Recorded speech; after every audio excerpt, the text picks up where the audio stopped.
आज बगल में स्वामीनारायण मंदिर में रविवार को एक सभा होती है, तो गुरुदेव का आदेश था थोड़ी हमारी सभा में भी आ जाइए, वहां पे भी काफी भक्त आते हैं, तो वहां गया।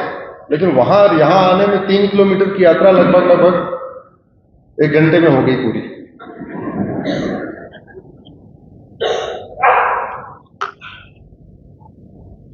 सबसे पहले इस पवित्र वीर भूमि को प्रणाम करता हूं,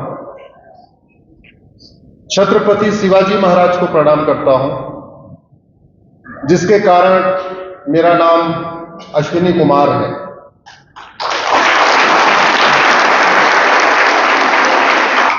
छत्रपति शिवाजी महाराज नहीं होते तो हो सकता है मेरा नाम अकबर होता या अकरम होता, कुछ और होता, लेकिन अश्विनी कुमार नहीं होता। शिवाजी महाराज नहीं होते तो मेरे हाथ में ये रक्षा नहीं होता। शिवाजी महाराज नहीं होते तो बहनों के गले में मंगलसूत्र नहीं होता। शिवाजी महाराज नहीं होते तो बहनों की मांग में सिंदूर नहीं होता। और शिवाजी महाराज अगर नहीं होते तो हमारे सामने सारे के सारे 100% लोगों को टोपी पहन के बैठना पड़ता। इसलिए हम सबको प्रतिदिन, प्रति सप्ताह, प्रत्येक त्योहार जब भी अपनी परंपराएं मनाएं, अपनी रीतियां मनाएं, तो एक बार हमें छत्रपति शिवाजी महाराज को जरूर उनको याद करना चाहिए, संभाजी महाराज को याद करना चाहिए, अपने सभी पेशवाओं को याद करना चाहिए, अपने सभी राजाओं महाराजाओं को याद करना चाहिए। और इसीलिए जब भारत का संविधान बना तो संविधान में 22 पार्ट है और पार्ट नंबर 15 इलेक्शन से रिलेटेड है। तो संविधान निर्माताओं ने कहा कि जो इलेक्शन होगा उसमें पॉलिटिकल पार्टियां किस विषय को आगे बढ़ाएंगी, किस आइडियोलॉजी को आगे बढ़ाएंगी, पॉलिटिकल पार्टियां किस दिशा में आगे काम करेंगी। दूसरा, वोटर किसको वोट करेगा, सिलेक्शन कैसे करेगा। तो हमारे संविधान निर्माताओं ने पार्ट 15 जो इलेक्शन से रिलेटेड है उससे पहले 2 महापुरुषों का उन्होंने चित्र रखा। एक रखा छत्रपति शिवाजी महाराज का और दूसरा रखा गुरु गोविंद सिंह का, क्योंकि इन्हीं दोनों लोगों ने भारत को बचाया था, इन्हीं दोनों लोगों ने भारत की संस्कृति को बचाया था। तो संविधान निर्माताओं ने कहा कि पॉलिटिकल पार्टियां छत्रपति शिवाजी महाराज और गुरु गोविंद सिंह के आदर्शों पे चलेंगी और जो वोटर होंगे वो ये देखेंगे कि कौन से पॉलिटिकल पार्टी सबसे ज्यादा छत्रपति शिवाजी महाराज और गुरु गोविंद सिंह के रास्ते पे चल रही है, उसको वोट करेंगे। लेकिन हुआ बिल्कुल उल्टा। भारत की एक पॉलिटिकल पार्टी जो कहने को पॉलिटिकल पार्टी है लेकिन एक्चुअली वो मुगलों के काम को आगे बढ़ा रही है, अंग्रेजों के काम को आगे बढ़ा रही है। जैसे उसको सत्ता मिली उसने भारत के संविधान से छत्रपति शिवाजी महाराज और गुरु गोविंद सिंह की फोटो निकाल के बाहर कर दी। और एक फोटो नहीं थी, और भी कई फोटो थी। भारत के संविधान में भगवान राम, लक्ष्मण, सीता की फोटो थी। भारत के संविधान में भगवान कृष्ण और अर्जुन की फोटो थी। भारत के संविधान में भगवान महावीर और गौतम बुद्ध की फोटो थी। भारत के संविधान में सम्राट अशोक, राजा विक्रमादित्य की फोटो थी। भारत के संविधान में गुरुकुल और नालंदा विश्वविद्यालय की फोटो थी। भारत के संविधान में सिंधु घाटी की सभ्यता और राजा भगीरथ की फोटो थी। भारत के संविधान में नेताजी सुभाष चंद्र बोस और रानी लक्ष्मीबाई की फोटो थी। लेकिन न उनको सनातन पसंद, न उनको भारत पसंद, न उनको भारतीय संस्कृति पसंद, और उन्होंने ये डिसाइड किया अब भारत के संविधान में कोई चित्र रहेगा ही नहीं। अगर ये चित्र रहा होता, भगवान राम की फोटो, हनुमान जी की फोटो, लक्ष्मण की फोटो, गुरुकुल नालंदा विश्वविद्यालय की फोटो, तो क्या भारत के संविधान में सेकुलर शब्द जोड़ा जा सकता था क्या? जोर से बोलिए जरा। नहीं, बाप ने संविधान से चित्रों को हटाया और बेटी ने आके भारत के संविधान में सेकुलर जोड़ दिया। कहते नहीं, सनातन धर्म को खत्म करने के लिए उन्होंने कोई कोर कसर नहीं छोड़ी। जहां जहां उनको ठीक लगता था एक एक करके काम करते गए। मैंने PIL फाइल किया है कि भारत के संविधान से सेकुलर शब्द को हटाया जाए और भारत के संविधान में फिर से हमारे चित्रों को वापस लिया जाए। भगवान राम लक्ष्मण सीता की फोटो आए और फिर से सारे चित्रों को वापस लिया जाए। अभी अक्टूबर में सुनवाई थी, 18 नवंबर को फिर इस पर सुनवाई होगी। मुझे पूरा विश्वास है कि मुझे सुप्रीम कोर्ट से न्याय मिलेगा। हालांकि कई बार नहीं मिलता है, फिर भी इस बार विश्वास है कि सेकुलर के मामले में न्याय मिलेगा। आज मेरा ये 96 कार्यक्रम है 2024 का।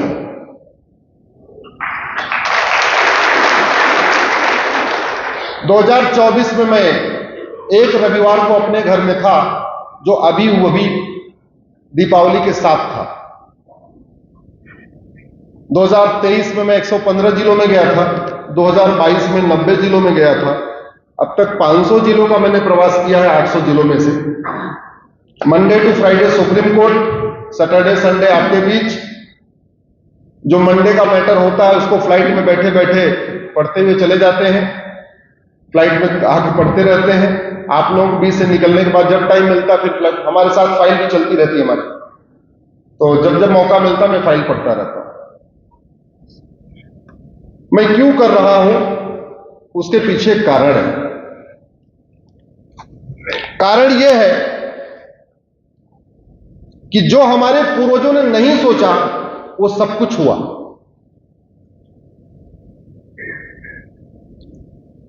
गंधार, जहां से माता गांधारी आई थी, कभी वहां के हिंदुओं ने सोचा था कि ये गंधार एक दिन अफगानिस्तान बन जाएगा?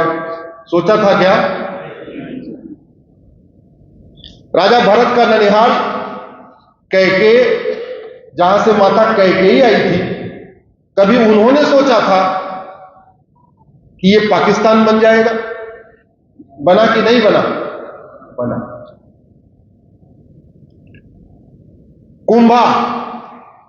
कुंभा के हिंदुओं ने कभी सोचा नहीं था ये काबुल बन जाएगा। कैकेयी के हिंदुओं ने कभी सोचा नहीं ये पेशावर बन जाएगा। कंबोज के हिंदुओं ने कभी सोचा नहीं ये बदख्शा बन जाएगा। सुवास्तु के हिंदुओं ने कभी सोचा नहीं ये स्वात घाटी बन जाएगा।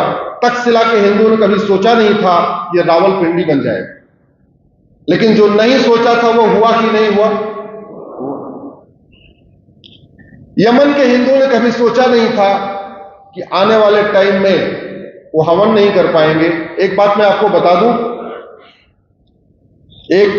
एक मजहब 1300 साल पुराना है, दूसरा रिलीजन 2000 साल पुराना है, और जहां ये रिलीजन है और जहां ये मजहब है उसके पहले वहां कुछ भी कुछ होता था।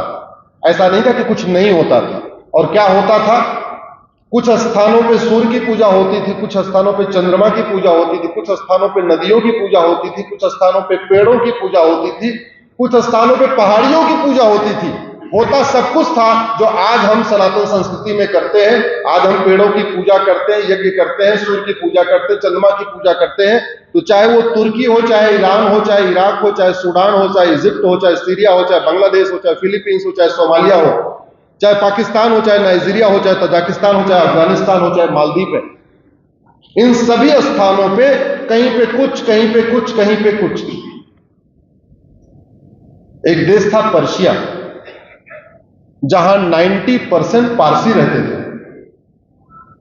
और पर्शिया के पारसियों ने सोचा नहीं था कि हम तो 90% हैं और खत्म भी हो जाएंगे। वहां कुछ घुसपैठिए गए और उन घुसपैठियों ने फिर वहां अपना खेल शुरू किया। लगभग 5000 घुसपैठिए गए थे। उन्होंने 50 साल के अंदर पर्शिया को ईरान बना दिया। आज उस ईरान में एक भी पारसी बचा नहीं हुआ है। सारे पारसी भाग गए, कुछ म्यांमार चले गए, कुछ भारत आ गए, कुछ थाईलैंड के अलग अलग जगह चले गए। तो जो पर्शिया के पारसियों ने नहीं सोचा था वो हुआ कि नहीं? जो कश्मीर के लोगों ने दिसंबर में नहीं सोचा था वो जनवरी में हुआ कि नहीं? हुआ कि नहीं? जो आडवाणी जी ने नहीं सोचा था कि अपना घर मकान दुकान खेत खलिहान छोड़ के जाना पड़ेगा, वो हुआ कि नहीं? जोर से बोलिए जरा। जेठमलानी जी बहुत ही संभ्रांत परिवार के थे। जेठमलानी जी बहुत ही विद्वान थे। दुनिया का उनका रिकॉर्ड आज तक टूटा नहीं है। 17 साल में उन्होंने लॉ किया था। राम जेठमलानी ने दुनिया में सबसे कम उम्र में लॉ किया था, आज तक वो रिकॉर्ड टूटा नहीं है, 17 साल में।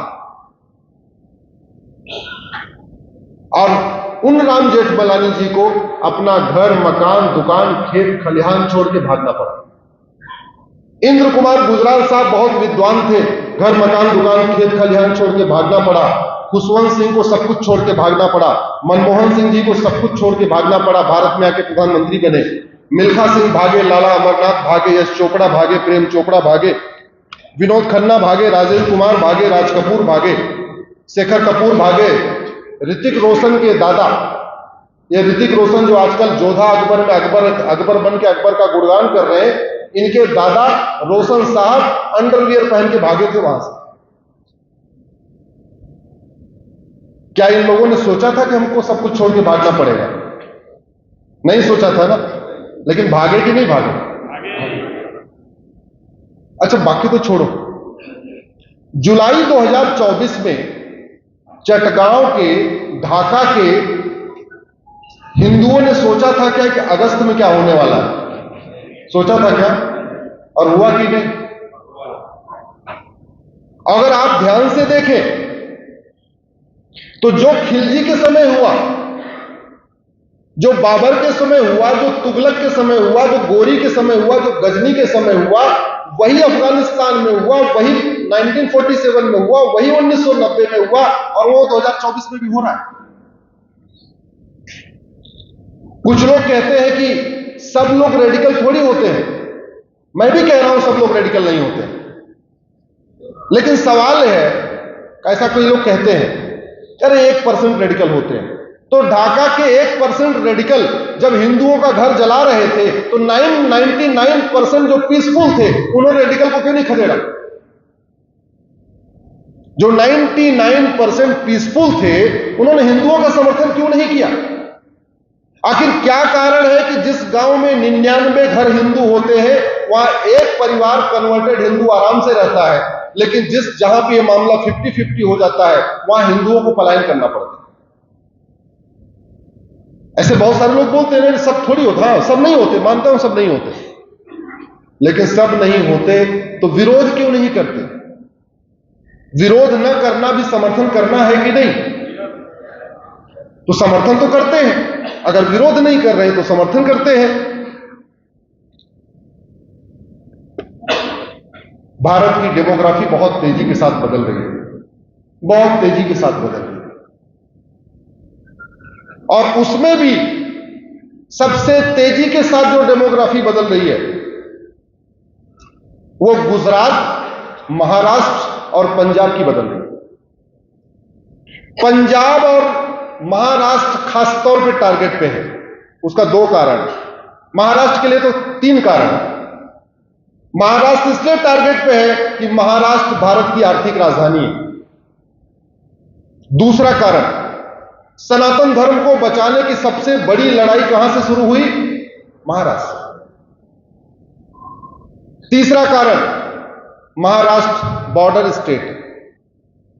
कसाब कहां से आया था? महाराष्ट्र में आया। आराम से अगर महाराष्ट्र में कंट्रोल हो जाए तो घुसपैठियों को ले आना बसाना बहुत आसान हो जाएगा, और ग्रेजुअली बड़े प्लान्ड वे में घुसपैठियों को जगह जगह पॉकेट में बसाया जा रहा है। रेलवे लाइन के किनारे बसाया जा रहा है, एयरपोर्ट के किनारे बसाया जा रहा है, हाईवे के किनारे बसाया जा रहा है। कोशिश यह हो रही है कि धीरे धीरे 10, 20, 50 की संख्या में बसा दिया जाए, जिससे वहां की डेमोग्राफी बदलने लगे, और बदल चुकी भी है। यहां आने के पहले मैं आपके महाराष्ट्र की डेमोग्राफी पे थोड़ा रिसर्च कर रहा था। तो रिसर्च के लिए मैंने 2024 की वोटर लिस्ट लोकसभा की और 1999 की वोटर लिस्ट को कंपेयर किया। एक बार मैं देखना चाह रहा था कि 25 साल में कितना बदला है महाराष्ट्र, तो पता चला कि महाराष्ट्र के सभी जिलों की डेमोग्राफी बदल गई है। कहीं 10% बदली है, कहीं 12% बदली है, कहीं 15% बदली है। जनगणना तो 10 साल में होती है, लेकिन डेमोग्राफी जो वोटर लिस्ट है हर चुनाव के पहले अपडेट होती है। जैसे 2024 में चुनाव हुआ तो अपडेट हुई, ऐसे 1999 में इलेक्शन हुआ था तो भी अपडेट हुई थी। तो मैंने 1999 और 2024 दोनों में 25 साल का डिफरेंस आता है, इसको एग्जामिन किया। महाराष्ट्र के मुंबई की जबरदस्त बदल चुकी है, पूरे मुंबई की डेमोग्राफी बदल गई है। और मुंबई में विशेष रूप से धारावी की,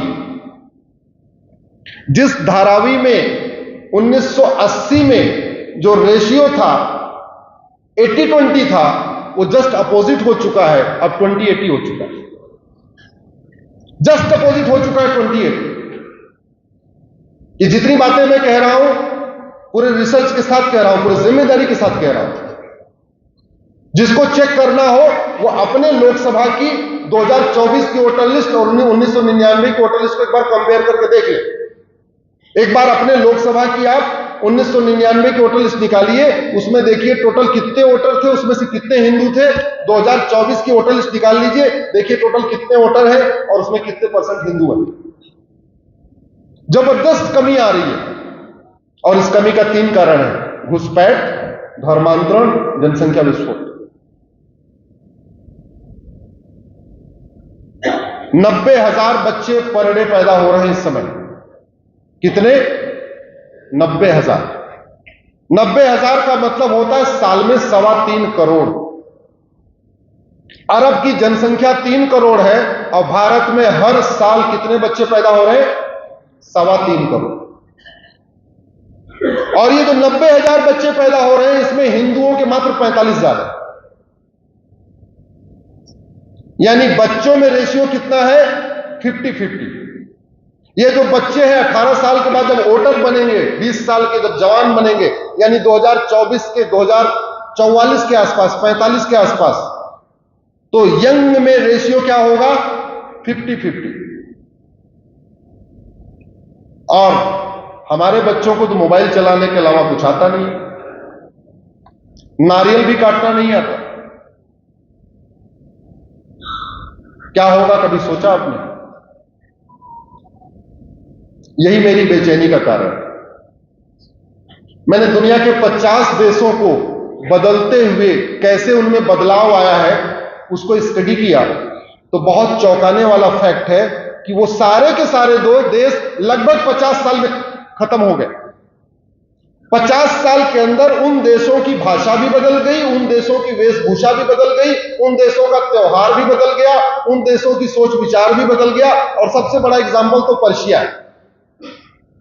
एकदम खुले वातावरण, बहन लड़कियों को, बेटियों को पूरी पढ़ने की छूट, सब स्कूल जाती थी, कॉलेज जाती थी, बढ़िया को एजुकेशन सिस्टम। आज उस ईरान में क्या हो रहा है? कॉलेज में बंद हो गया, बेटियां नहीं जा सकती, इस कॉलेज में नहीं जा सकती। दुर्योधन का ननिहाल गंधार, जहां दुनिया का सबसे बड़ा शिव मंदिर था, गंधार नरेश ने अपनी बेटी गांधारी के लिए दुनिया का सबसे बड़ा शिव मंदिर बनवाया था, क्योंकि बेटी शिव भक्तिनी थी। उस अफगानिस्तान में शिव मंदिर कोई बचा क्या? है कोई? नहीं। दुनिया की सबसे बड़ी बुद्ध की मूर्ति कहां थी? अफगानिस्तान। वो बुद्ध मूर्ति बची क्या? नहीं। अफगानिस्तान में जैन बचे क्या? नहीं। बौद्ध बचे क्या? नहीं। सिख बचे क्या? नहीं। हिंदू बचे क्या? नहीं। ब्राह्मण बचे क्या? नहीं। क्षत्रिय बचे क्या? नहीं। वैश्य बचे क्या? नहीं। दलित बचे क्या? नहीं, कोई नहीं बचा। यही मेरी चिंता का कारण है। और थोड़ा सा कम ज्यादा 10 से 20% के बीच में आपके जो डेमोग्राफी में बदलाव हुआ है, कहीं 8% है, कहीं 10% है, कहीं 12% है। अहमदनगर की डेमोग्राफी बदल चुकी है, अकोला की डेमोग्राफी बदल चुकी है, अमरावती की डेमोग्राफी बदल चुकी है, औरंगाबाद की डेमोग्राफी बदल चुकी है, बीड, भंडारा, बुल्हाना की डेमोग्राफी बदल चुकी है, चंद्रपुर, धुले, गढ़चिरौली की डेमोग्राफी बदल चुकी है, गोंडिया, हिंगोली और जलगांव की डेमोग्राफी बदल गई है। जालना, कोल्हापुर, लातूर की डेमोग्राफी बदल गई है। मुंबई की बहुत जबरदस्त डेमोग्राफी बदली है, लगभग 22% के आसपास डेमोग्राफी बदली है। नागपुर की डेमोग्राफी करीब 12% के आसपास बदली है। नांदेड़, नासिक की डेमोग्राफी बदल गई है। उस्मानाबाद की लगभग 40% डेमोग्राफी बदल गई है। पालघर, परभनी की डेमोग्राफी बदल गई है। पुणे की भी लगभग 12% के आसपास डेमोग्राफी बदल गई है। रायगढ़, रत्नागिरी की डेमोग्राफी बदल गई है। सांगली, सतारा, सिंधुदुर्ग की डेमोग्राफी बदल गई है।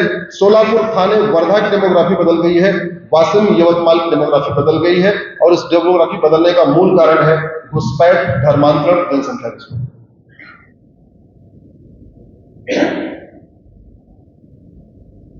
हमने, हमारे पूर्वजों ने जो नहीं सोचा वो हुआ, और आज हम जो नहीं सोच रहे हैं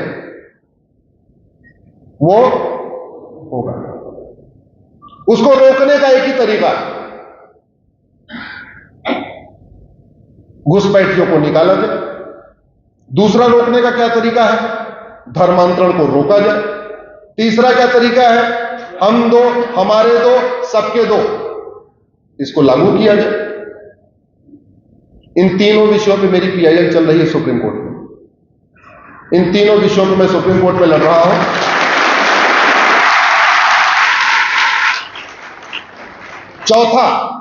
चौथा जो सबसे बड़ा खतरा है, बड़े प्लान्ड वे में स्कूल और कॉलेजेस में ड्रग पहुंचाई जा रही है। ये जो ड्रग पहुंच रही है ये संयोग नहीं है। ये जो ड्रग पहुंच रही है ये प्रयोग है, ये एक्सपेरिमेंट है, और बिल्कुल सफल हो गया पंजाब में। पंजाब को उन्होंने कन्वर्ट करने के लिए सबसे बढ़िया तरीका निकाला। पंजाब में स्कूल कॉलेज में ड्रग पहुंचाया, वो भी फ्री में। जब एक बार लड़के वहां ड्रग एडिक्ट होना शुरू हो गए तो फ्री वाली ड्रग देना बंद कर दिया। तो फिर लड़के घर घर से लड़ के अपने माता पिता से पैसा लेके आने लग गए, और देखते देखते ड्रग के दम पे उन्होंने 25% पंजाब को कन्वर्ट कर दिया। भारत का वो राज्य जहां सनातन संस्कृति की रक्षा के लिए सिख पंथ बना, भारत का वो राज्य जहां सनातन संस्कृति की रक्षा के लिए खालसा पंथ बना, गुरुओं ने बलिदान किया, बंदा बहादुर सिंह इतना बड़ा बलिदान किया, गुरु गोविंद सिंह परिवार ने इतना बड़ा बलिदान किया, उस पंजाब में 25% लोग कन्वर्ट हो चुके हैं, क्रिप्टो क्रिश्चियन हो चुके हैं, इस्लामिक कन्वर्जन भी हो रहा है और जिहादी कन्वर्जन भी हो रहा है। अब पंजाब के बाद जो दूसरा बड़ा टारगेट है वो है महाराष्ट्र। कारण मैंने आपको बताया था, बॉर्डर स्टेट है, आर्थिक राजधानी है, पैसा खूब है यहां पे, टैक्स खूब आता है यहां से, और सबसे बड़ी बात, हिंदवी स्वराज की स्थापना यही हुई। वो मन में कहीं न कहीं कसक है, और छत्रपति शिवाजी महाराज अगर नहीं होते तो आपका आंध्रा, तेलंगाना, कर्नाटक, तमिलनाडु और केरल ये भी हमारे हाथ से निकल गया हो। वो दीवार बन के यही खड़े हो गए महाराष्ट्र में।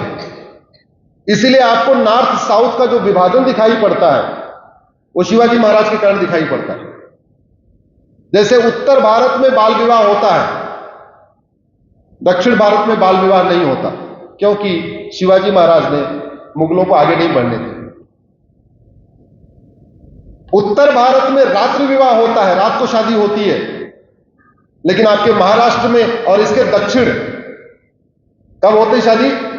दिन में, क्योंकि छत्रपति शिवाजी महाराज ने मुगलों को आगे नहीं बढ़ने दिया। उत्तर भारत में घूंघट प्रथा आज भी खूब है, लेकिन दक्षिण भारत में घूंघट प्रथा नहीं है, क्योंकि छत्रपति शिवाजी महाराज ने मुगलों को आगे नहीं बढ़ने दिया। लेकिन दुख इस बात का है कि 1950 के बाद हमारे ओट जीवी, नोट जीवी, नामजीवी दल गुलाम नेताओं ने छत्रपति महाराज, शिवाजी महाराज के सपने को चकनाचूर कर दिया। घुसपैठियों को बसा रहे हो, धर्मांतरण कराने वाले मिशनरियों और जिहादियों के सामने दंडवत होकर घूम रहे हैं। उनको कह रहे हैं बस वोट दे दो, तुम्हें खुली छूट है, तुम कन्वर्ट कर लेना, और बाकी तो छोड़िए, वोटर आईडी बनवा रहे हैं। घुसपैठियों का वोटर आईडी कौन बनवा रहा है? पार्षद बनवा रहे, प्रधान बनवा रहे, विधायक सांसद बनवा रहे कि हमको वोट मिल जाएगी इनकी। उनको इस बात की चिंता नहीं कि 25 साल के बाद ये घुसपैठिए हमारे बच्चों का क्या करें। उनको इस बात की चिंता नहीं है कि कल को कल मुसीबत खड़ी हो जाए, और मुसीबत मुझे दिख रही है। भगवान न चाहे करे ऐसा हो। मुझे तो दिख रहा है कि 20 से 25 साल 20 साल के बाद धारावी की झुग्गी से 5 लाख लोग निकलेंगे और पूरा का पूरा आपका वर्सोवा, अंधेरी, वीरे पार्ले और ये जो आपका जुहू और ये वर्ली, ये पूरा एरिया खाली करवा लेंगे। ये मुझे दिख रहा है, आज दिख रहा है। अगर उनको नहीं वहां से भगाया गया तो घुसपैठ हमारी राष्ट्र की सुरक्षा के लिए खतरा है कि नहीं? जोर से बोलिए जरा। घुसपैठ हमारी एकता अखंडता के लिए खतरा है कि नहीं?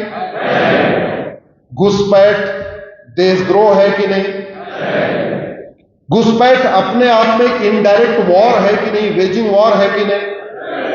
और घुसपैठ एक संगठित अपराध है कि नहीं? घुसपैठियों की मदद करने वाले भारत के ही लोग हैं कि नहीं? तो जितना बड़ा अपराध घुसपैठियों का, उतना ही बड़ा अपराध भारत के जो मदद करते हैं उनका हुआ कि नहीं?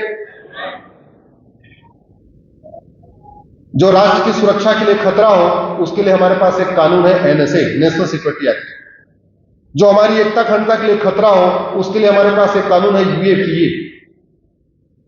जो वेजिंग वॉर हो, इनडायरेक्ट वॉर हो, उसके लिए हमारे पास एक सेक्शन है, उसमें आजीवन कारावास, फांसी की सजा का प्रावधान है। जो संगठित अपराध हो, उसके लिए भी हमारे पास राज्यवार कानून है। महाराष्ट्र के पास मकोका है, गुजरात के पास घुसकोका है, यूपी के पास गैंगस्टर एक्ट। देशद्रोह के लिए भी कानून है, लेकिन लग नहीं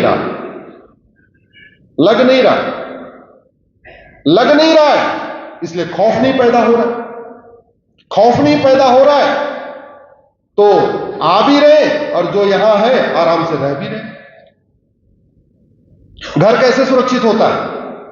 घर तब सुरक्षित होता है जब आपके घर के चारों तरफ बाउंड्री ऊंची हो,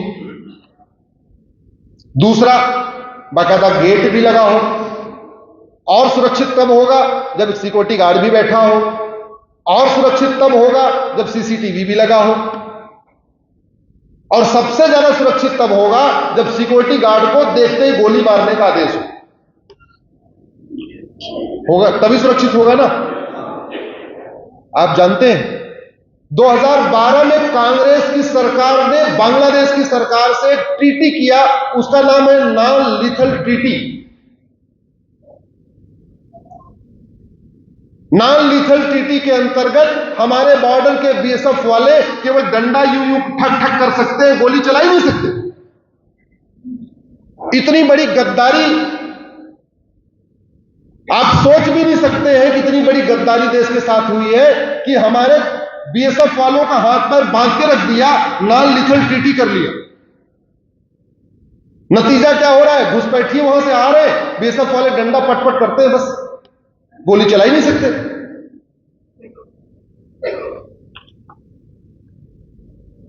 मैं आज इस पवित्र भूमि से कहता हूं, महाराष्ट्र की सरकार को तत्काल घुसपैठियों के खिलाफ एनएसए, यूएपीए, वेजिंग वॉर, देशद्रोह और मकोका लगाना शुरू कर देना चाहिए। जो घुसपैठियों की मदद करता है उनकी प्रॉपर्टी जब्त करना शुरू करना चाहिए, उनको आजीवन कारावास की व्यवस्था करना चाहिए, और आप लोग इसको डिमांड करिए, और ये देखिए कौन घुसपैठियों का समर्थक है, कौन घुसपैठियों का विरोधी है, और ये बात जन जन तक पहुंचाइए। दूसरा बड़ा खतरा, धर्मांतरण। बड़े प्लान्ड वे में धर्मांतरण हो रहा है। धर्मांतरण कैसे हो रहा है? जिहादियों के लिए खाड़ी देशों से हवाला की फंडिंग आ रही है, मिशनरियों के लिए अमेरिका, यूरोप से एफसीआरए की फंडिंग आ रही है। भारत के अंदर जो ड्रग का पैसा जनरेट हो रहा है, उससे भी कन्वर्जन हो रहा है। उसका लगभग 50% पैसा कहां जा रहा है? धर्मांतरण करा के। तो अमीर हिंदुओं के बच्चे को नशेड़ी बना के गरीब हिंदुओं को पैसे का लालच देके कन्वर्जन किया जा रहा है। तो हमारा धन भी जा रहा है और हमारा धर्म भी जा रहा है। क्यों चल रहा है? क्योंकि एक तो नियम कानून कमजोर है, न्यायिक व्यवस्था तो पूछे नहीं, न्यायिक व्यवस्था की कैसी हालत हो रखी है। मुकदमा आज शुरू होता है, 25 साल 30 साल चलता रहता है, 40 साल चलता रहता है, तो कानून का खौफ नहीं पैदा हो रहा है। सिंगापुर में एक व्यक्ति 900 ग्राम गांजा लेके गया था एक कॉलेज के पास, उठा के उसको फांसी दे दिया। अब दोबारा सिंगापुर में कोई गांजा लेके घूमेगा क्या? आप मुझे पूना का एक कॉलेज बताइए जहां आपका गांजा नहीं घूम रहा है। आप पूना का कोई एक कॉलेज बताइए जहां ड्रग नहीं बेची जा रही है, या गांजा नहीं बेचा जा रहा है, या अफीम कोकीन चरस नहीं बेची जा रही। तो इसलिए मैं कह रहा हूं सबको सामूहिक रूप से आवाज उठाना पड़ेगा और हमें आइडेंटिफाई करना पड़ेगा कौन इसके समर्थन में है, कौन इसको इनडायरेक्टली इसको जो है सपोर्ट कर रहा है। और तीसरा जो सबसे इंपॉर्टेंट, धर्मांतरण के लिए मैं आज मैनिफेस्टो आया बीजेपी का, शायद बीजेपी के मैनिफेस्टो में वादा किया गया है कि सरकार बनेगी तो वो बहुत ही कठोर धर्मांतरण विरोधी कानून लाने वाले हैं। उसके लिए मैं धन्यवाद देता हूं। लेकिन महाराष्ट्र को एक बार सीखना चाहिए उत्तर प्रदेश से। उत्तर प्रदेश में जो आदमी धर्मांतरण कराता है उसके खिलाफ एनएसए लग रहा है आजकल, पहले नहीं लगता था, आजकल लग रहा है। जो धर्मांतरण करा रहा है उसके खिलाफ यूएपीए भी लगा रहे हैं, प्रॉपर्टी भी जब्त कर रहे हैं, 2-4 के घर पे तो बुलडोजर भी चला दिया। पहले उत्तर प्रदेश में बुलडोजर किराए पे लिया जाता था, फिर सरकार को लगा बार बार किराए पे लेना, और कई बार ऐसा भी होता है किराए पे ले, इमीडिएट जरूरत है, रात को किराए ड्राइवर कहीं सो गया हो, तो यूपी सरकार ने कुछ बुलडोजर खरीद लिए। भाई थाने में रहेगी तो कभी भी हवलदार को उठा दो, चल अपना काम करके आ जाएगा। जब तक लोग सोएंगे उसके बाद ड्राइवर जाएगा, जब तक जगेंगे तब तक वो आ चुका होगा, तो ज्यादा किसी को खबर भी नहीं लगेगी। ऐसी बुलडोजर की कार्रवाई आपके महाराष्ट्र में भी करने की जरूरत है, ऐसी कार्रवाई की जरूरत है। और तीसरा जो सबसे बहुत जरूरी है, हम दो हमारे दो सबके दो। भाई दो ही तरीका है, या तो सब लोग 10-10 बच्चे पैदा करें, लेकिन फिर तो समस्या और बढ़ जाएगी। जमीन हमारे पास केवल 2% है दुनिया की, पानी हमारे पास मात्र 4% है दुनिया के, जनसंख्या हमारी 20% पहले हो चुकी है।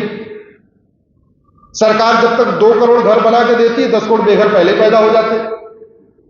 सरकार जब तक 2 करोड़ लोगों को स्वरोजगार देती है, 10 करोड़ बेरोजगार पहले पैदा हो जाते हैं। तो वो कंपटीशन करना तो अच्छा नहीं है। बेटर क्या है, हम दो हमारे दो सबके दो। तो उसके लिए क्या करना पड़ेगा, यूनिफॉर्म सिविल कोड लाना पड़ेगा। अब यूनिफॉर्म सिविल कोड का भी विरोध किया जा रहा है। मैं एक पर्चा मेरे पास आया, मेरे सहयोगी ने पर्चा दिखाया, और आपके महाराष्ट्र में पॉलिटिकल पार्टियां कह रही हैं, उस पर्चे में जो बातें लिखी हुई हैं वो कह रही हैं कि हाँ हम इसका समर्थन करते हैं तो मुझे वोट दो। उस पर्चे पे क्या लिखा हुआ है, हमारे शरीयत कानून से छेड़छाड़ नहीं होगी, वक्फ बोर्ड से छेड़छाड़ नहीं होगी, वक्फ ट्रिब्यूनल चलता रहेगा, हमारी मज़ारें चलती रहेंगी, हमारी दरगाहें चलती रहेंगी, हमें हलाला का अधिकार मिलता रहेगा, हमें 4 शादी का अधिकार मिलता रहेगा। और पॉलिटिकल पार्टियां कह रही हाँ बिल्कुल तैयार है, बस तुम मुझे वोट दे दो। ये गद्दारी है कि नहीं, ये मक्कारी है कि नहीं? वो कोई भी हो, किसी जाति का हो, क्या फर्क पड़ता है?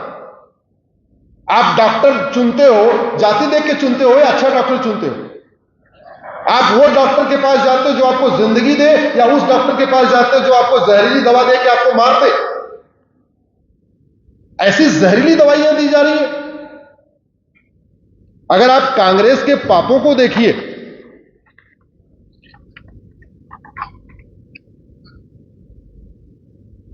मैं आगे आगे कुछ बोलूंगा, आप जोर से पीछे, मेरे 50 सवाल होंगे, उत्तर आपका एक ही होगा।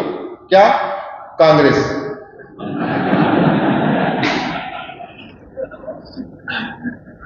कहते नहीं, हर सवाल का एक जवाब।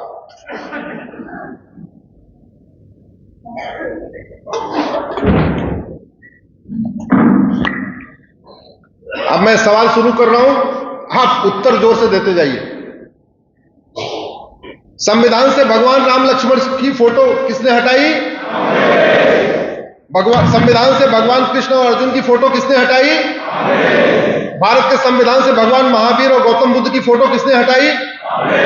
भारत के संविधान से सम्राट अशोक राजा विक्रमादित्य की फोटो किसने हटाई? भारत के संविधान से छत्रपति शिवाजी महाराज और गुरु गोविंद सिंह की फोटो किसने हटाई? भारत के संविधान से गुरुकुल और नालंदा विश्वविद्यालय की फोटो किसने हटाई? भारत के संविधान से हनुमान जी और राजा भगीरथ की फोटो किसने हटाई? भारत के संविधान से नेताजी सुभाष चंद्र बोस, रानी लक्ष्मीबाई की फोटो किसने हटाई? वंदे मातरम को राष्ट्रगान किसने नहीं बनने दिया? भगवा झंडा को राष्ट्रीय झंडा किसने नहीं बनने दिया? भारत का नाम हिंदुस्तान की बजाय इंडिया किसने रखा? सरदार पटेल को प्रधानमंत्री किसने नहीं बनने दिया? बाबा साहब अंबेडकर को इस्तीफा देने के लिए किसने मजबूर किया? श्यामा प्रसाद जी को इस्तीफा देने के लिए किसने मजबूर किया? गुलामी के नामों को किसने जारी रखा? गुलामी के निशानों को किसने जारी रखा? गुलामी के मदरसों को किसने जारी रखा? मिशनरी स्कूलों को किसने बढ़ाया? गुलामी की शिक्षा को किसने प्रमोट किया? गुलामी की चिकित्सा को किसने प्रमोट किया? गुलामी के मुगलिया कानूनों को किसने प्रमोट किया? आर्टिकल 35 संविधान में किसने जोड़ा? आर्टिकल 370 किसने जोड़ा? 1860 की आईपीसी को किसने जारी रखा? 1894 के लैंड एक्विजिशन एक्ट को किसने जारी रखा? 1936 के पारसी मैरिज एक्ट को किसने जारी रखा? 1937 के शरीयत एक्ट को किसने जारी रखा? 1946 का घटिया फॉरेनर एक्ट किसने जारी रखा? 1951 का घटिया रिप्रेजेंटेशन ऑफ पीपल एक्ट किसने जारी रखा? 1954 में ड्रग एक्ट, घटिया ड्रग एक्ट किसने बनाया? 1954 में पहली बार घटिया वक्फ एक्ट, जिसके कारण भारत की 10 लाख एकड़ जमीन पे जिहादियों का कब्जा हो गया, वो कानून किसने बनाया? 1955 में घटिया सिटीजनशिप एक्ट किसने बनाया? 1971 में घटिया नेशनल ऑनर एक्ट किसने बनाया? 1975 में इमरजेंसी किसने लगाया? 1976 में सेकुलर शब्द किसने जोड़ा? 1984 में अलीगढ़ को मुस्लिम यूनिवर्सिटी किसने घोषित किया? 1984 में सिटीजनशिप एक्ट में एक सेक्शन 6 से जोड़ के असम में 60 लाख बांग्लादेशियों को किसने नागरिकता दिया? 1986 में साहबानों का फैसला किसने पलटा? 1991 और 92 में अजमेर में 1500 बहन बेटियों का बलात्कार करने वालों की किसने मदद किया? 1951 में प्लेस ऑफ वर्शिप एक्ट किसने बनाया? 1992 में माइनॉरिटी कमीशन एक्ट किसने बनाया? 1995 में वक्फ एक्ट को विकराल पावर किसने दिया? 2004 में माइनॉरिटी एजुकेशन एक्ट किसने बनाया? 2006 में माइनॉरिटी अफेयर मिनिस्ट्री किसने बनाया? 2010 में जिहादियों को फंडिंग कराने के लिए एफसीआरए किसने बनाया? रोहिंग्या बांग्लादेशी घुसपैठियों को किसने बसाया? इतने अत्याचार करने वाले कांग्रेसियों को आप वोट देंगे क्या? आप अपने साथियों को देने देंगे क्या? अपने रिश्तेदारों को देने देंगे क्या? मेरे साथी नवीन जी कह रहे हैं वक्फ बोर्ड की जरा हिस्ट्री बता दीजिए। कांग्रेस की कितनी हिस्ट्री बताऊं? मुझे तो पूरी कांग्रेस कथा करनी पड़ेगी, जैसे भागवत कथा होती है ना, ऐसे 7 दिन की कांग्रेस कथा करना पड़ेगा। प्रतिदिन 3 घंटे कथा करूंगा, तब 7 दिन में पूरी होगी।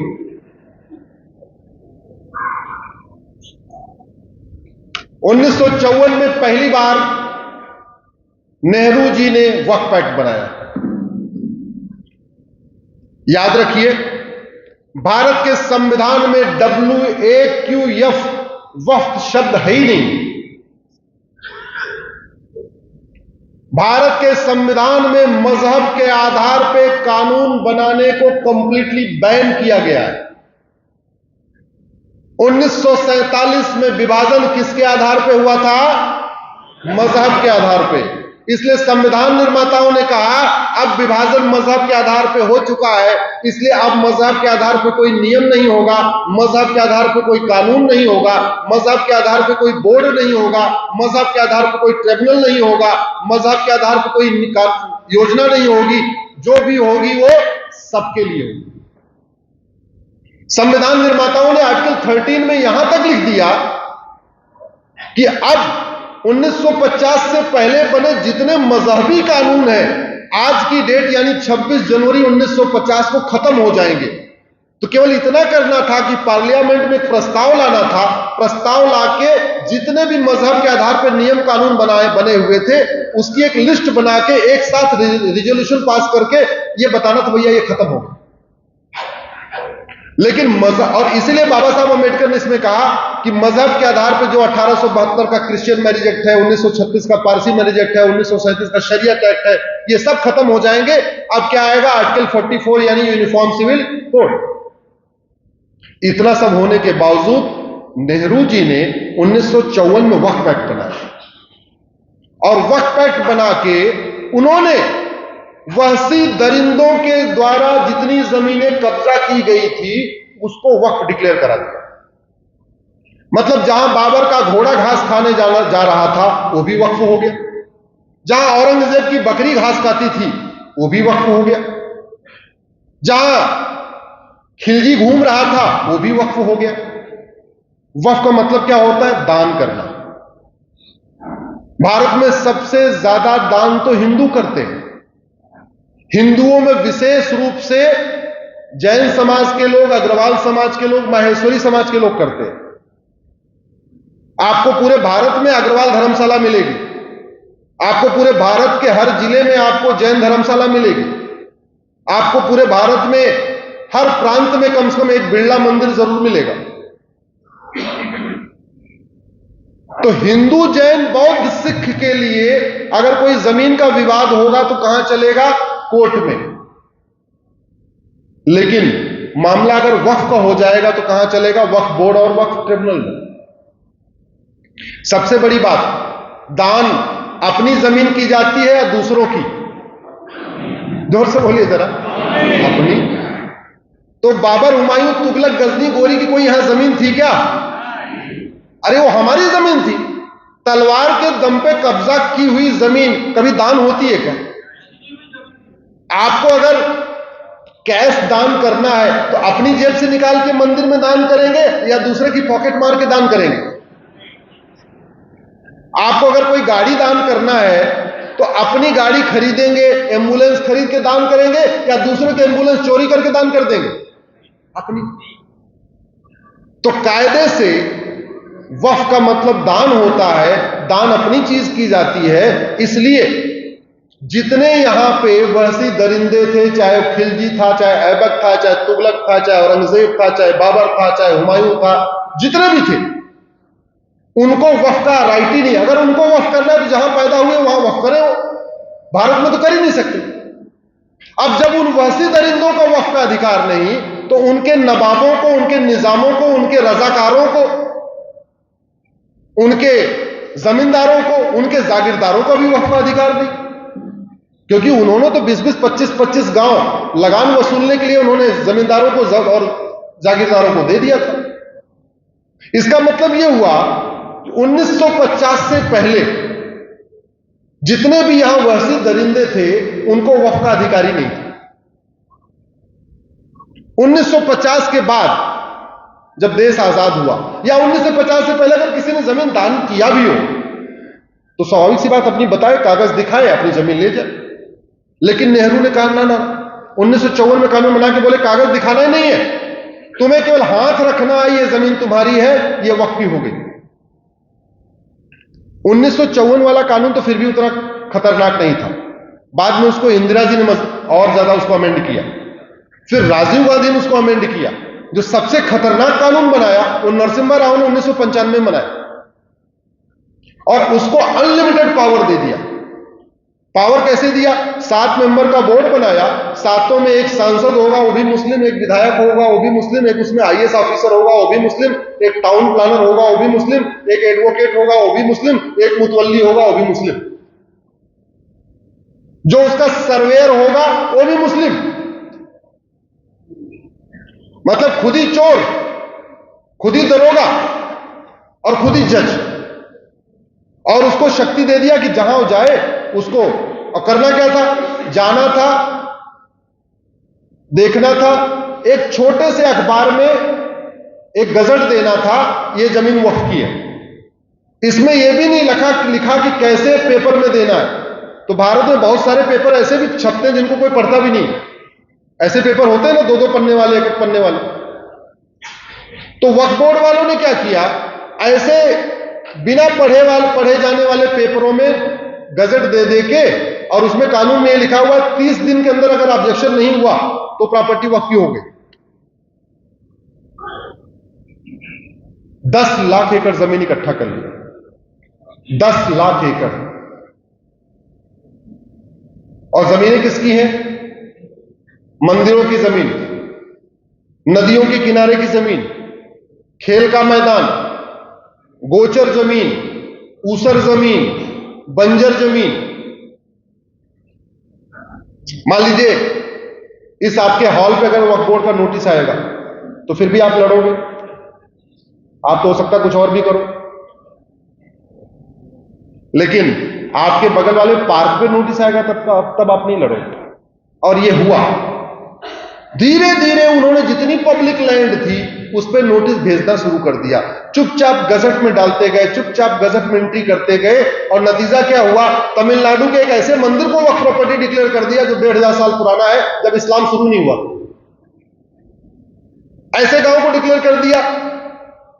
अभी कर्नाटक में 1200 एकड़ जमीन विजयपुर की, किसानों की जमीन, उनको पता ही नहीं है।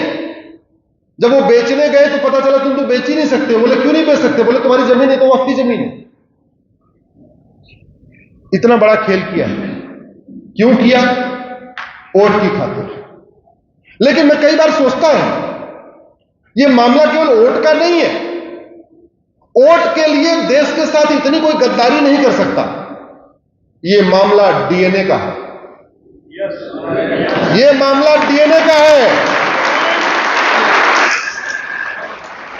जब आदमी का डीएनए मैच होता है तब वो देश के साथ इतनी गद्दारी करता है, सनातन धर्म के साथ इतनी गद्दारी करता है। इसलिए मुझे तो लगता है ये परिवार, नाम इसका हिंदू जैसा है, ये परिवार हिंदू नहीं है, इसका डीएनए कुछ और है।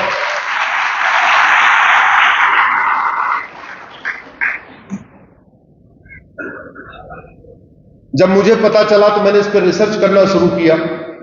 4 साल पहले तक इस कानून के बारे में लोगों को पता नहीं था। हमने इस पर पीआईएल फाइल किया। हमारा काम ही यही है, जिसके बारे में ना पता हो वही काम हम करते हैं।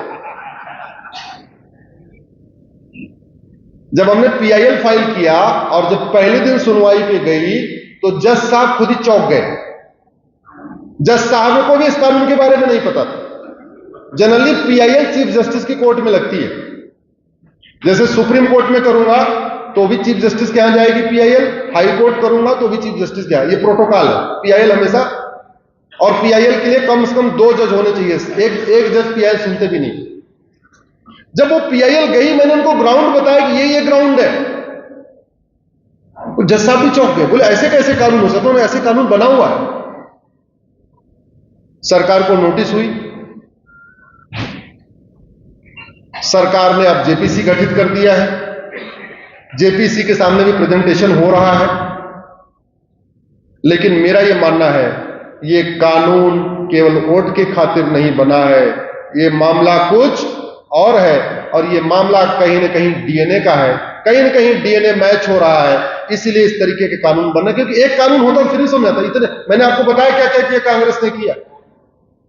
इतनी गद्दारी सनातन के साथ कोई नहीं कर सकता, इतनी गद्दारी देश के साथ नहीं कर सकता जितना उन्होंने किया। 44 बदलाव किए हैं इस कानून में सरकार ने। जो बिल आया है उसमें 44 बदलाव किया है। यह भी भारत के इतिहास का एक रिकॉर्ड है। आज तक भारत के इतिहास में किसी कानून में सरकार ने 44 बदलाव नहीं किए। अभी जो बिल आया कितने हैं उसमें 44। 14 नवंबर को हमारा प्रेजेंटेशन था पार्लियामेंट में, जेपीसी के सामने, मेरा विष्णु जैन जी का था। हम लोग 22 अमेंडमेंट और बता के आए हैं।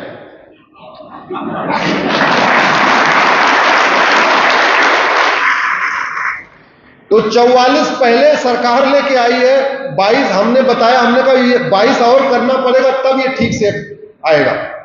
तो टोटल कितने हो गए? अब ये बताओ, जिस पहिए में 66 पंचर हो जाए उसमें पंचर बनवाना चाहिए या पहिया बदल देना चाहिए?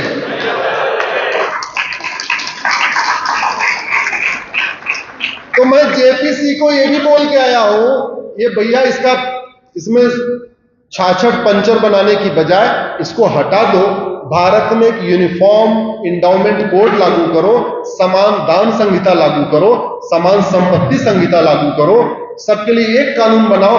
एक मजहब के लिए अलग से बोर्ड, अलग से ट्रिब्यूनल क्यों? इसकी समस्या क्या है आप समझिए। मान लीजिए इतना बढ़िया शॉपिंग मॉल, क्या नाम है सर इसका? अब इस शॉपिंग मॉल पे मैं आके क्लेम करूं कि हमारे पिताजी ने हनुमान मंदिर बनाने के लिए यह जगह छोड़ी थी, तो हमारा और आपका मुकदमा चलेगा पूना की कोर्ट में। लेकिन ओवैसी आके बोले ये जो शॉपिंग मॉल बना है हमारे पिताजी ने कब्रिस्तान के लिए दान किया था, या मस्जिद के लिए दान किया था, या मदरसा बनवाने के लिए वक्फ किया था, तो मामला कोर्ट में नहीं चलेगा। आपको जाना पड़ेगा मुंबई, यहां से 250 किलोमीटर दूर, और मामला चलेगा वक्फ बोर्ड, वक्फ ट्रिब्यूनल में। आज की डेट में, आज के कानून के हिसाब जो लोग सक्षम हैं उनको वक्फ बोर्ड नोटिस भेज भेज के एक्सटॉर्शन करता है। नोटिस भेजता है, 10-20 लाख रुपए लेता है, शांत। लेकिन गरीबों को नोटिस भेज भेज के उनको कन्वर्जन भी करता है। और इसका मेरे पास खुद एग्जांपल है। वक्फ बोर्ड का ऑफिस केवल राजधानी में होता है। मध्य प्रदेश की राजधानी भोपाल है और भोपाल से झाबुआ की दूरी 700 किलोमीटर दूर है। झाबुआ में ट्राइबल रहते हैं। वो ट्राइबल कभी उन्होंने अपनी लोकल कोर्ट भी नहीं देखी है। आदिवासियों क्या मतलब कोर्ट कचहरी से? वो थाने भी नहीं जाते, जो कुछ करना होता खुद ही निपटा लेते हैं।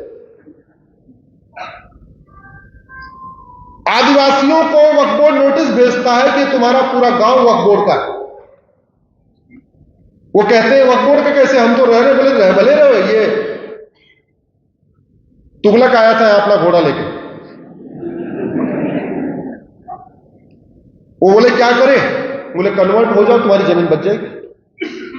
ये खेल हो रहा है। तो अमीरों से एक्सटॉर्शन और गरीबों का कन्वर्जन।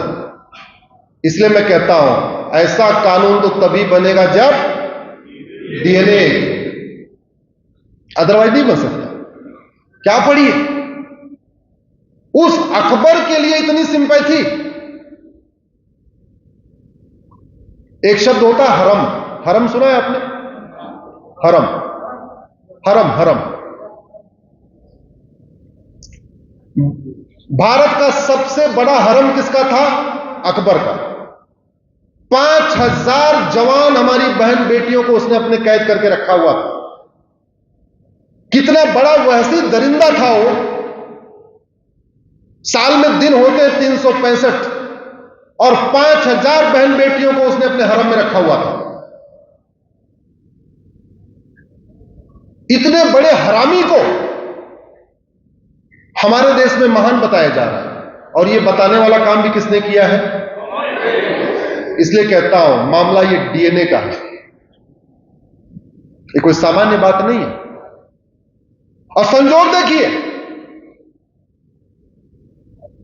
बीजेपी का ऑफिस पंडित दीनदयाल उपाध्याय मार्ग, अभी तो नया वाला, पुराना वाला जो था, बीजेपी का ऑफिस अशोका रोड पे है और कांग्रेस का ऑफिस अकबर रोड, और कांग्रेस के युवराज तुगलक रोड पर रहते हैं।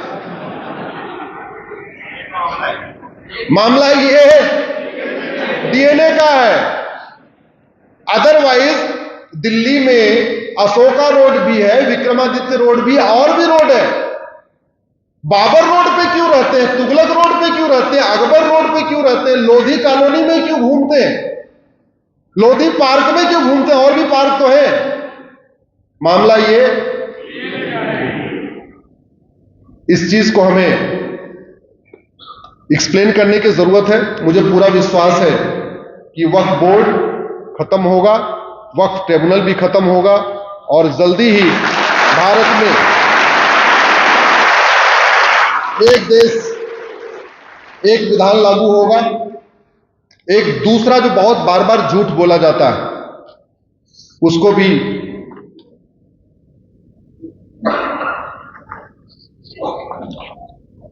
कहते हैं, कुछ बात है कि हस्ती मिटती नहीं हमारी। बोलते नहीं बोलते। और दूसरा झूठ, सर्वधर्म संभाव। तीसरा झूठ, मजहब नहीं सिखाता। ऐसे 10-15 झूठ हैं और वो इतनी बार बोले जाते हैं कि अब हमको सच लेने लगा। ईश्वर अल्लाह तेरो ना। एक और भी झूठ कि भारत संविधान से चलता है।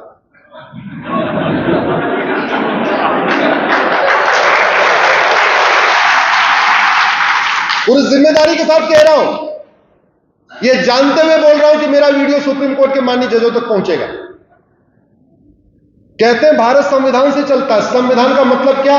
संविधान 2 शब्दों से मिलकर बना, समविधान, समान विधान, सबके लिए एक विधान, एक देश एक विधान। यही तो होता संविधान। मजहब के आधार पर बोर्ड चल रहा है, मजहब के आधार पर ट्रिब्यूनल चल रहा है, मजहब के आधार पर वजीफा हो रहा है, मजहब के आधार पर योजनाएं चल रही है, मजहब के आधार पर मंत्रालय चल रहा है, मजहब के आधार पर आयोग चल रहा है। तो ये संविधान है या बहुविधान है? दूसरा एक झूठ, भारत में कानून का राज है। कानून का राज होता तो ये 10-10 हजार करोड़ की जो प्रॉपर्टी लूट के बैठे हुए हैं, ये जेल के अंदर होते, बाहर सफेद पोश सफेद कारों में नहीं घूम रहे। वास्तव में इन्हीं सफेद पोश पाखंडियों ने हमें बांटा हुआ है। इन्हीं सफेद पोश पाखंडियों ने हमें अगड़े पिछड़े में बांटा हुआ है, दलित बनाम संवर्ण करके रखा हुआ है, मराठा बनाम गैर मराठा बना के रखा हुआ है। ये पूरा का पूरा पाखंड कौन करता है? यही करते हैं। ऐसे पाखंडियों को एक्सपोज करना भी जरूरी है और ऐसे पाखंडियों का इलाज करने के लिए हमने पीआईएल भी किया हुआ। मैंने पीआईएल फाइल किया कि एमएलए एमपी चूंकि ये विशेष माननीय हैं, इनके पास समय कम होता है, इनको हर जगह विशेष छूट रहती है, एयरपोर्ट में भी छूट रहती है, रेलवे में भी छूट रहती है, कृपया इनको कोर्ट में भी छूट दिया जाए और इनका मुकदमा 1 साल के अंदर डिसाइड किया जाए।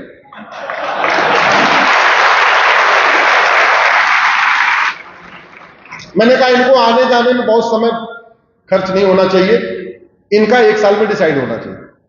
2016 मैंने पीआईएल फाइल किया, 2017 में फैसला आया कि भाई एमएलए एमपी का मुकदमा 1 साल में चलेगा और वो जजमेंट भी जस्टिस रंजन गोगोई साहब का था।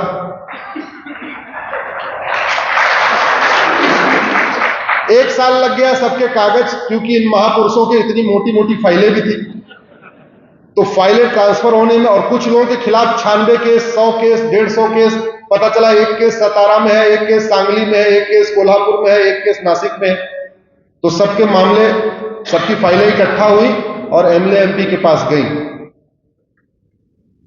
उसका लाभ यह हुआ 2018 से 2024 में 400 माननीयों को सजा हो गई।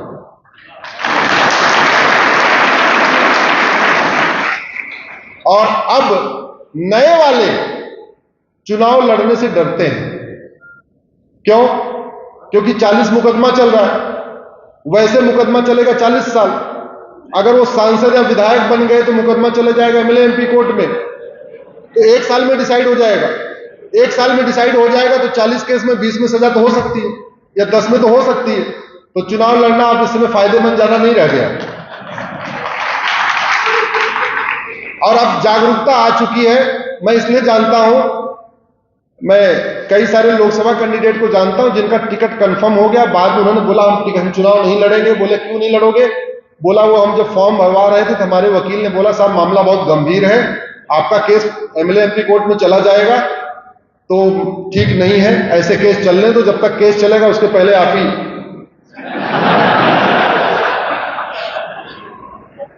तो उन्होंने पार्टी को बोला कि अब हम चुनाव नहीं लड़ेंगे, अब हम समाज सेवा करेंगे। तो थोड़ा सा उससे कंट्रोल आया।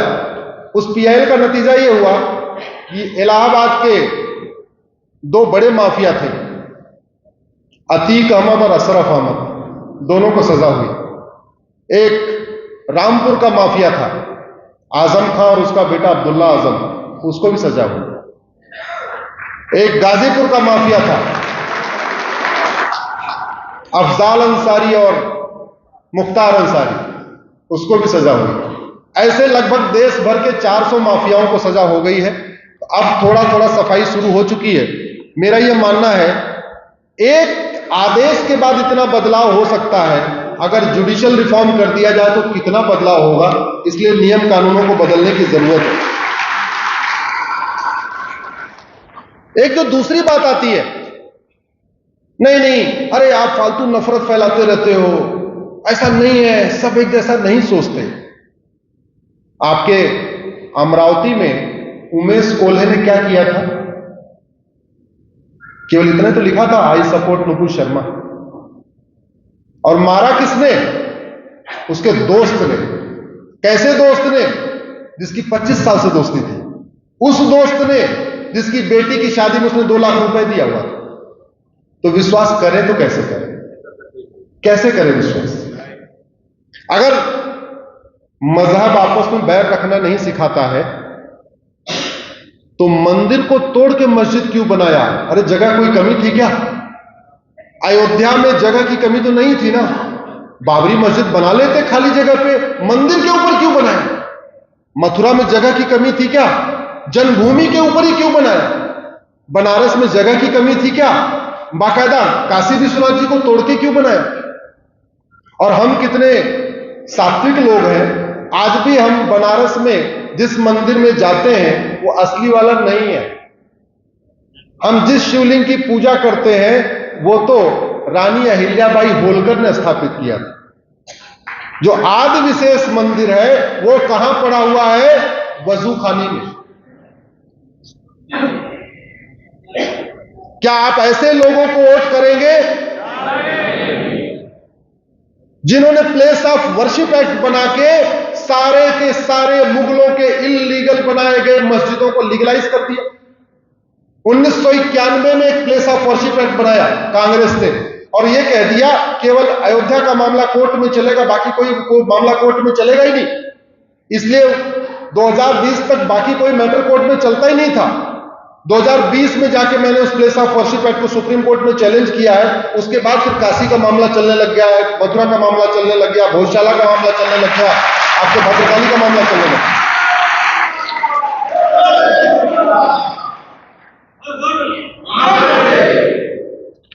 अगर मजहब आपस में बैर रखना नहीं सिखाता है तो मुर्शीद खान ने हमारे कीर्तेश्वरी मंदिर को क्यों तोड़ा? आप जानते हैं हमारे 51 शक्तिपीठ है, 12 ज्योतिर्लिंग है और 51 शक्तिपीठ है।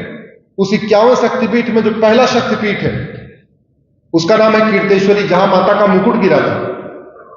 मुर्शीद खान नाम का लुटेरा गया, उसने कीर्तेश्वरी मंदिर को तोड़ा और तोड़ने के बाद उस स्थान का नाम भी कीर्तेश्वरी से मुर्शिदाबाद बना दिया, जो बंगाल में पड़ता है।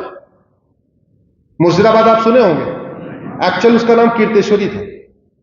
अगर वास्तव में वो केवल सत्ता के लिए आए थे, केवल राज करने आए थे, तो वो मठ मंदिरों को तोड़ते क्यों थे और तोड़ने के बाद स्थानों का नाम क्यों बदल देते थे? मैंने एक पीआईएल फाइल किया सुप्रीम कोर्ट में।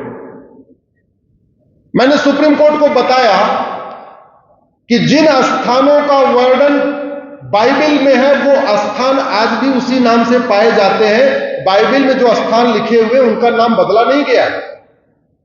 जिन स्थानों का वर्णन कुरान में है वो स्थान बदले नहीं गए, वो उसी नाम से पाए जाते हैं। लेकिन जिन स्थानों का वर्णन हमारे वेद में है, पुराण में है, गीता में है, रामायण में है, वो सारे स्थानों का नाम बदल दिया गया है। और नतीजा ये हो रहा है, अब हमारे बच्चों को सिखाया जाता है कि रामायण और महाभारत एक काल्पनिक घटना है। हमारे बच्चों के पास उसका जवाब नहीं होता। भगवान कृष्ण ने 5 गांव मांगे थे, इतना तो याद होगा ना। अब वो 5 गांव आप भारत के नक्शे पे ढूंढिए, आपको नहीं मिलेंगे। इंद्रप्रस्थ दिल्ली बन गया, पानप्रस्थ पानीपत बन गया, सोनप्रस्थ सोनीपत बन गया, गजप्रस्थ गाजियाबाद बन गया, तिलप्रस्थ फरीदाबाद बन गया। द्रौपदी का नाम क्या है? पांचाली, पांचाली नाम है। अब आपको पांचाल राज्य था ऐसा आपको महाभारत में लिखा हुआ मिलेगा, लेकिन पांचाल आपको भारत के नक्शे में नहीं मिलेगा। क्यों? क्योंकि वहां फर्रुख खान नाम का लुटेरा गया, उसने पांचाल को फर्रुखाबाद बना दिया।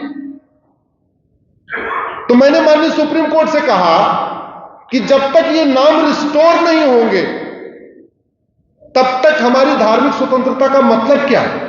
अरे वो मुगल आए चले गए, नाम वाम बदल के, अब तो हम आजाद हो चुके, अब तो हमें कल्चरल फ्रीडम मिलनी चाहिए, तो हमें रिलीजियस फ्रीडम मिलनी चाहिए। अब ये हमारा राइट टू डिग्निटी का मामला है, हमारे राइट टू रिलीजन का मामला है, हमारे राइट टू कल्चर का मामला है, हमारी राइट टू आइडेंटिटी का मामला। हमारी आइडेंटिटी गायब हो चुकी है, इन्हीं स्थानों से हमारी आइडेंटिटी है। जस्टिस जोसेफ साहब थे, के.एम. जोसेफ, उनकी बेंच में मैटर गया और उन्होंने बोला कि आप देश को उबालना चाहते हैं। मैंने कहा इसमें उबालने की क्या बात है, आपको वैसी दरिंदों से इतना प्यार क्यों है?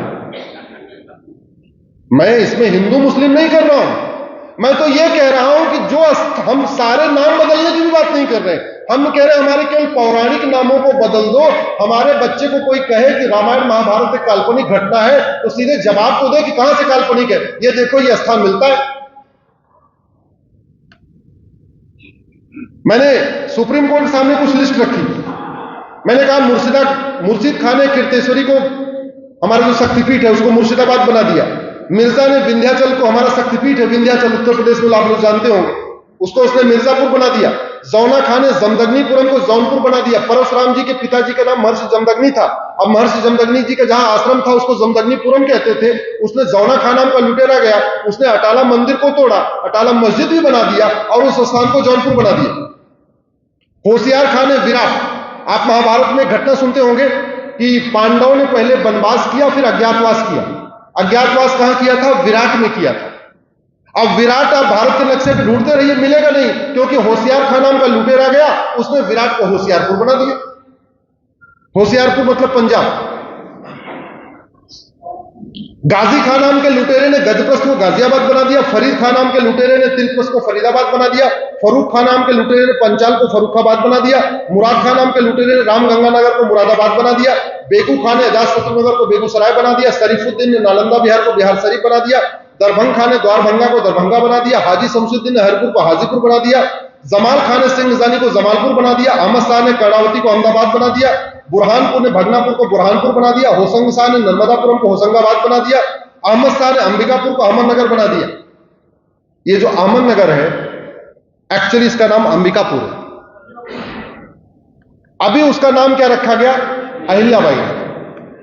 मैं इसका विरोध करता हूं। क्यों विरोध करता हूं? क्योंकि पॉलिटिकल पार्टियां ओरिजिनल नाम को रिस्टोर करने की बजाय पॉपुलर नाम को रिस्टोर करती हैं। उनको लगता है अच्छा इनके नाम कर दे, ये बहुत पॉपुलर। हमारा ये कहना नहीं, पॉपुलर नाम नहीं, ओरिजिनल नाम चाहिए जो हमारे वेदों में लिखा हुआ है या हमारे पुराणों में लिखा हुआ है या हमारे गीता या रामायण में लिखा हुआ है, वो नाम रिस्टोर करिए जिससे आने वाले टाइम में कोई चैलेंज न कर सके। तुगलक ने देवगिरी को तुगलकाबाद बना दिया। उस्मान अली ने धाराशिव को उस्मानाबाद बना दिया। फरीद खान ने मोकलहार को फरीदकोट बना दिया। मुजफ्फर खान ने लक्ष्मीनगर को मुजफ्फरनगर बना दिया। शाहजहां ने गोमती नगर को शाहजहांपुर बना दिया। बख्तियार खिलजी ने नालंदा को बख्तियारपुर बना दिया। दुनिया की सबसे बड़ी लाइब्रेरी कहां थी? नालंदा में। आजाद हो चुके हैं, आज भी उस स्थान का नाम नालंदा नहीं हुआ, आज भी क्या पड़ा हुआ है? बख्तियार। जिस बख्तियार ने उस यूनिवर्सिटी को जलाया, नालंदा को जलाया, उसके नाम पे वहां सड़क मोहल्ले गलियां चल रही हैं।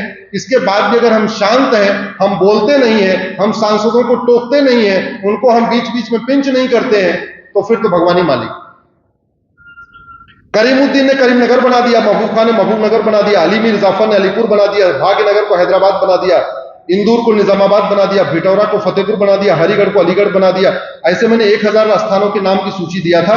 मैंने कहा इन स्थानों पर रिस्टोर करना जरूरी है। जज साहब बोले इससे देश उबल जाएगा।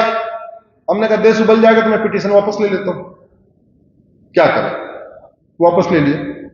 लेकिन मैंने उस दिन कहा था, माय लॉर्ड, आपकी अदालत से तो मैं वापस जा रहा हूं, लेकिन अब मैं इसको जनता की अदालत में लेके जाऊंगा और अपने जीते जी मैं मुगलों का नामो निशान मिटा के रहूं।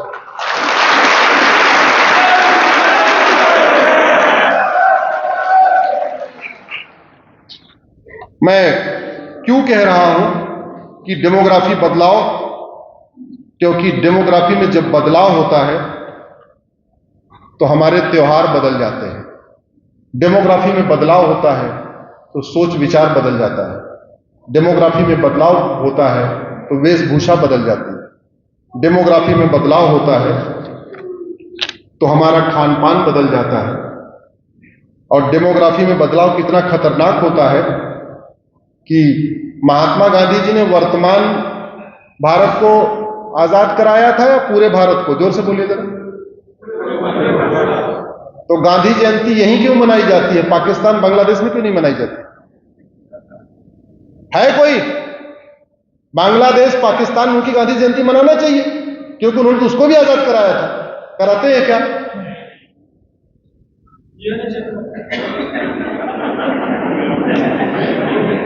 अच्छा, बाकी तो छोड़ो, नेहरू जी की भी नहीं मनाते वहां पे।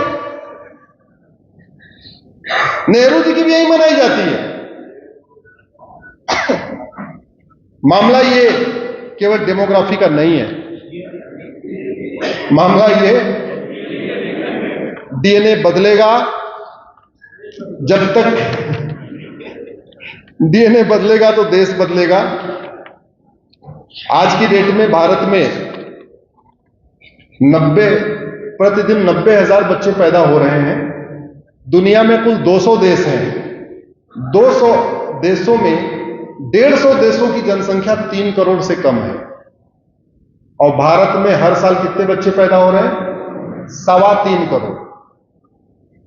200 देशों में से 150 देशों की जनसंख्या 3 करोड़ से कम है और भारत में हर साल 3.25 करोड़ बच्चे पैदा हो रहे हैं। उदाहरण के लिए यूएई की जनसंख्या 1 करोड़ है और भारत में कितने बच्चे पैदा हो रहे हैं? 3.25 करोड़। जॉर्डन की जनसंख्या 1 करोड़ है और भारत में कितने बच्चे पैदा हो रहे हैं? सोमालिया की जनसंख्या 2 करोड़ है और भारत में बच्चे 3.25 करोड़। कजाकिस्तान 2 करोड़, भारत में हर साल 3.25 करोड़। कोरिया की जनसंख्या 2.5 करोड़, भारत में हर साल 3.25 करोड़। ऑस्ट्रिया की जनसंख्या 2.5 करोड़, ऑस्ट्रेलिया की जनसंख्या 2.5 करोड़ और भारत में हर साल 3.25 करोड़। कैमरून की जनसंख्या 2.5 करोड़, भारत में कुल 3.25 करोड़। अरब की जनसंख्या 3 करोड़ और भारत में हर साल 3.25 करोड़। पेरू की जनसंख्या 3 करोड़, भारत में हर साल 3.25 करोड़। घाना की जनसंख्या 3 करोड़, भारत में हर साल 3.25 करोड़। मोजाम्बिक की जनसंख्या 3 करोड़, भारत में हर साल 3.25 करोड़। मलेशिया की जनसंख्या 3 करोड़ और भारत में हर साल 3.25 करोड़। उज्बेकिस्तान 3 करोड़, भारत में 3.25 करोड़। यूक्रेन की जनसंख्या 3 करोड़, भारत में हर साल 3.25 करोड़। अरब की जनसंख्या 3 करोड़, भारत में हर साल 3.25 करोड़। मोरक्को की जनसंख्या 3 करोड़ और भारत में हर साल 3.25 करोड़। जमीन 2% है, पानी 4% है और जनसंख्या दुनिया की 20% है। ये बहुत बड़ा खतरा है और ये खतरा तब रुकेगा जब जनसंख्या, कई लोग कहते हैं जनसंख्या नियंत्रण कानून आएगा, कुछ लोग नहीं मानेंगे तो क्या होगा? उनको मैं इलाज बताता हूं, होगा क्या? ऐसी कोई बीमारी नहीं जिसकी कोई दवाई नहीं, ऐसी कोई समस्या नहीं जिसका समाधान नहीं। आर्टिकल 11 संविधान का कहता है एक यूनिफॉर्म सिटीजनशिप कोड बनाओ। हम लोग यूनिफॉर्म सिविल कोड के बारे में तो कई बार सुन चुके हैं ना, वो आर्टिकल 44 है। ये मैं आर्टिकल 11 की बात कर रहा हूं।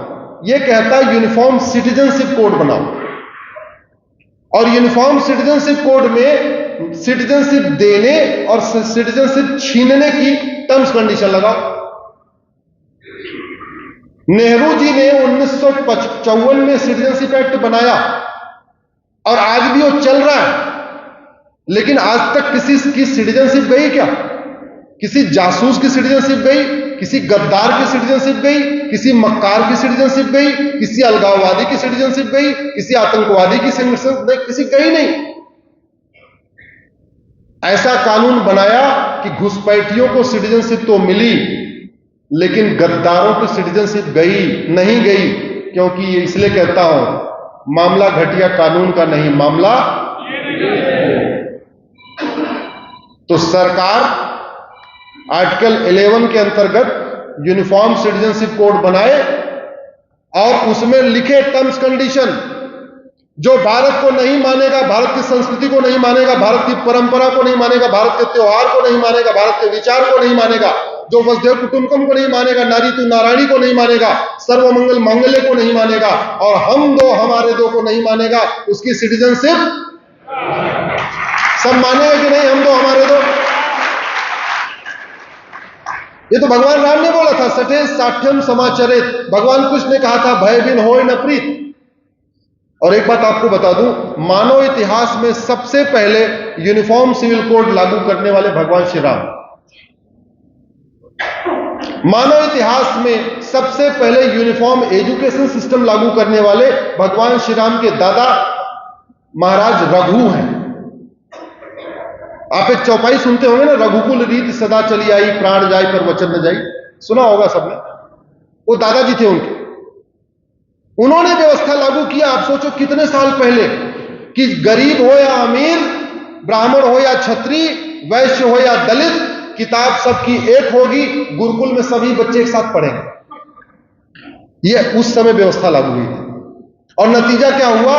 राजा दशरथ क्षत्रिय, राज परिवार, राजकुमार, और सुमंत केवट के लड़के गरीब, और दशरथ जी और सुमंत ने एक ही साथ एक ही गुरुकुल में पढ़ा, और जब दोस्ती हो गई तो दशरथ जी जब राजा बने तो सुमंत को उन्होंने अपना मंत्री बना दिया। कृष्ण और सुदामा, एक गरीब एक अमीर, एक राजा एक रंग, एक स्कूल में पढ़े कि नहीं पढ़े? निषाद राज प्रयाग वाले, भगवान श्री राम अयोध्या वाले, एक साथ पढ़े कि नहीं पढ़े? आजकल संघ ने एक प्रकल्प शुरू किया है, 5 पंच परिवर्तन शुरू किया है। उसमें एक महत्वपूर्ण है सामाजिक समरसता। मेरा मानना है कि सामाजिक समरसता स्थापित करने के लिए सबसे आवश्यक है समान शिक्षा लागू किया जाए। गरीब हो या अमीर, किताब एक होनी चाहिए। सामाजिक समरसता तब आएगी जब कलेक्टर का बच्चा और कांस्टेबल का बच्चा एक किताब पढ़ेगा, जब क्लर्क का बच्चा और कप्तान का बच्चा एक किताब पढ़ेगा, जब उत्तर से लेकर दक्षिण तक एक किताब होगी। और भारत में व्यवस्था है, केंद्रीय विद्यालय में पूरे देश में समान शिक्षा लागू है, नवोदय स्कूल में सब में समान शिक्षा लागू है। अगर इस देश में एक रेलवे बोर्ड से पूरे देश की रेलवे चल सकती है, तो वन एजुकेशन बोर्ड से पूरे देश के एजुकेशन स्कूल भी चल सकते हैं। इसलिए मैंने PIL फाइल किया है, PIL चल रही है कि भारत में समान शिक्षा लागू किया। कुछ लोगों का यह कहना है, भाई लेट तो नहीं हो रहा? आप लोग बहुत देर से बैठे हुए हो। अच्छा, सोफे पे बैठने की आदत है, एकदम 90 डिग्री पे बैठे हुए हो।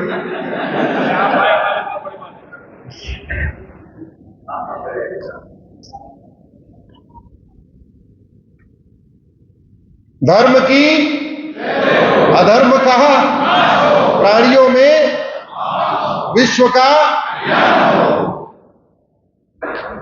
मेरा व्यक्तिगत मानना है कि धर्म की जय करने से अधर्म का नाश नहीं होता, अधर्म का नाश करने से धर्म की जय होती है।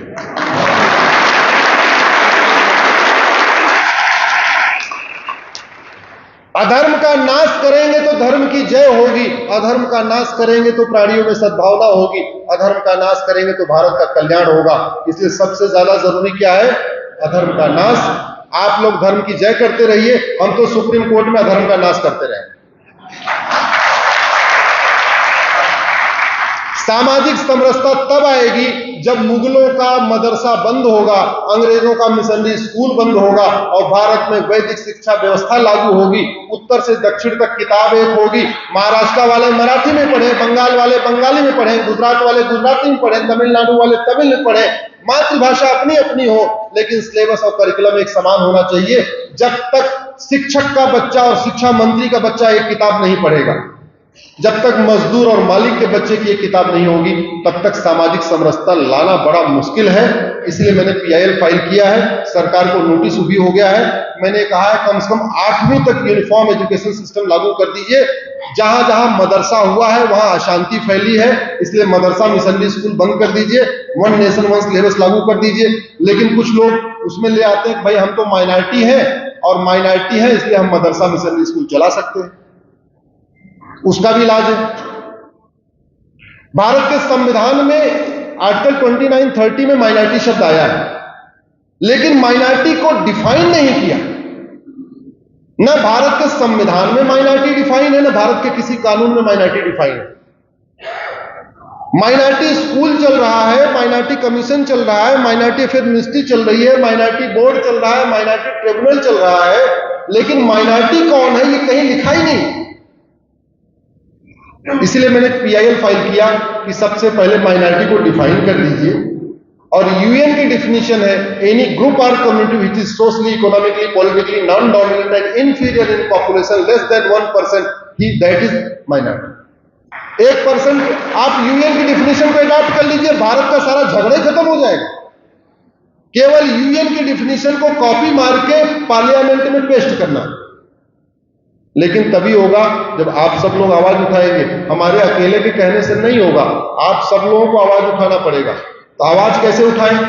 जैसे आज तो चलो इकट्ठा हो गए, आवाज उठाने का एक मैं आपको यूनिक तरीका बताता हूं।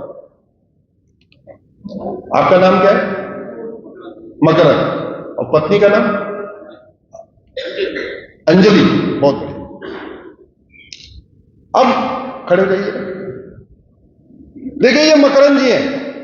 अब मकरंद जी हमारी बात सुने, कल तक 80% भूल जाएंगे। तरीका क्या है? आप मकरंद जी फेसबुक अकाउंट बनाइए, उसमें 5000 मकरंद को अपना दोस्त बनाइए। 5000 मकरंद को फायदा क्या होगा? मकरंद ब्राह्मण भी मिलेगा, मकरंद क्षत्रिय भी मिलेगा, मकरंद वैश्य भी मिलेगा, मकरंद दलित भी मिलेगा, मकरंद जैन भी मिलेगा, मकरंद बौद्ध भी मिलेगा, मकरंद सिख भी मिलेगा, मकरंद हिंदू भी मिलेगा, मकरंद यूपी वाले यूपी में भी मिलेंगे, मकरंद गुजरात में मिलेंगे, मकरंद बिहार में मिलेंगे। तो आप यहीं पुणे में बैठे बैठे 5000 मकरंद को अपना दोस्त बना सकते हैं। और पत्नी का स्मार्टफोन लेके अंजलि नाम से उनका भी 5000 अंजलि दोस्त उनको बना दें। तो आप अपने परिवार में 5000 मकरंद और 5000 अंजलि, यानी भारत के 10,000 लोगों को आपने कनेक्ट कर दिया। और धीरे धीरे पर डे कुछ न कुछ लिखना शुरू किया। तो धीरे क्या होगा, 6 महीने साल भर के अंदर सब लोग अपने अपने नाम के 5000 लोगों को जोड़ लें। मैं अपने नाम को इसलिए कह रहा हूं क्योंकि आपके नाम के लोग हर जाति में मिलेंगे, हर क्षेत्र में मिलेंगे, हर भाषा में मिलेंगे। अगर आपका नाम राम है तो आपको रामचंद्र को भी दोस्त बनाइए, राम कृपाल को भी बनाइए, राम सिंह को भी बनाइए, राम यादव को भी बनाइए, राम पटेल को भी बनाइए, राम पवार को भी बनाइए, रामचंद्रन को भी बनाइए। तो केरल वाला भी आपका दोस्त, बंगाल वाला भी आपका दोस्त, बिहार वाला भी दोस्त, गुजरात वाला भी दोस्त। उनको ये बातें लिखना जरूरी है। हम क्या कर रहे हैं कि हमने फेसबुक को छोड़ दिया है, जबकि सच्चाई ये है भारत के मैक्सिमम लोग फेसबुक पे हैं। ट्विटर पे मात्र 5 करोड़ लोग हैं, फेसबुक पे 50 करोड़ लोग हैं। वो 50 करोड़ लोग ट्रैप नहीं हो रहा है, वो हमारे कनेक्ट में नहीं आ रहे हैं। और खासतौर पे शहरी लोगों को लगता है कि ट्विटर तो थोड़ा सा स्टेटस वाला है, फेसबुक तो आउटडेटेड हो गया है, तो किसानों का मामला है, मजदूरों का मामला है, तो झुकी झोपड़ी वालों का है। अरे उन्हीं को तो बताना है, आप उनको नहीं बताओगे सही बात तो कोई 5 किलो चावल का वादा दे के कुछ और का अपना काम कर लेगा। इसलिए उनको कनेक्ट करना जरूरी है। दूसरा, ऐसे विषयों पर अपने सांसद विधायक से भी मिलना चाहिए। तीसरा, अपनी सामूहिक चर्चा भी करनी चाहिए, मेल भी करना चाहिए, ईमेल भी करिए, पीएमओ को भी मेल करिए, सुप्रीम कोर्ट को भी मेल करिए, सांसद को भी ईमेल करिए, विधायक को भी ईमेल करिए। सबकी ईमेल आईडी वेबसाइट पे है। ये जागरण हम शुरू कर दें तो मैंने आपको कहा ना, हर समस्या का समाधान हो जाएगा। लेकिन 2-4 चीजें करनी पड़ेगी। माइनॉरिटी को डिफाइन करना पड़ेगा, यूनिफॉर्म एजुकेशन सिस्टम लागू करना पड़ेगा, यूनिफॉर्म सिविल कोड लागू करना पड़ेगा, घुसपैठ नियंत्रण कानून बनाना पड़ेगा, धर्मांतरण नियंत्रण कानून बनाना पड़ेगा, जनसंख्या नियंत्रण कानून बनाना पड़ेगा, ड्रग स्मगलिंग को रोकना पड़ेगा, और नहीं रोके, मैंने पहले कहा था, जो आडवाणी जी ने नहीं सोचा था, जो जेठमलानी ने नहीं सोचा था, जो गुजराल साहब ने नहीं सोचा था, जो मनमोहन सिंह ने नहीं सोचा था, वो सब हुआ। तो आप जो नहीं सोच रहे हैं, 20 से 25 साल के बाद हमारे बच्चों के साथ होगा। बांग्लादेश में हो रहा है, पति के सामने पत्नी का बलात्कार हो रहा है, भाई के सामने बहन का बलात्कार हो रहा है, कोई दूर नहीं। क्या पता है कि आप वीडियो आप लोगों के पास भी आया हो। इन चीजों से बचने के लिए जरूरी है कठोर कानून बनाया जाए, सामाजिक जागरूकता भी होनी चाहिए, कानून भी कठोर होना चाहिए, और एक रहेंगे तो और बटेंगे तो बटेंगे तो कटेंगे। तो इसलिए बटना नहीं है तो जोड़ना है। जोड़ने का तरीका मैंने बता दिया। अपने अपने नाम के 5000 लोग अपना दोस्त बना लीजिए। धीरे धीरे पूरे भारत में आपके फ्रेंड बन जाएंगे, और धीरे धीरे 50 करोड़ लोग हमारे ट्रैप में आ जाएंगे। हम जुड़ जाएंगे। जब जुड़ जाएंगे तो सेफ रहेंगे। इसी के साथ मैं अपनी बात खत्म करता हूं। आप लोग जो उत्तर प्रदेश में आया कि मदरसा का एजुकेशन चालू रख देना, हाईकोर्ट में, सुप्रीम कोर्ट में उनका बड़ा अच्छा मुद्दा है, वो मैंने चैलेंज किया हुआ था। अलीगढ़ मुस्लिम यूनिवर्सिटी का माइनॉरिटी का दर्जा खत्म होना चाहिए, ये मैंने चैलेंज किया था। लेकिन मैं तो ये देख रहा हूं कि ओट जीवी नेता तो छोड़िए, सुप्रीम कोर्ट के जजों की भी हिम्मत नहीं पड़ रही माइनॉरिटी को डिफाइन करते। अलीगढ़ वाले केस में मैंने कई बार कहा कि आप अलीगढ़ मुस्लिम यूनिवर्सिटी माइनॉरिटी है कि नहीं है, ये डिसाइड करने के पहले आप माइनॉरिटी कौन है ये डिसाइड करो। फिलहाल अभी और की लड़ाई चल रही है, लड़ाई चलेगी जब तक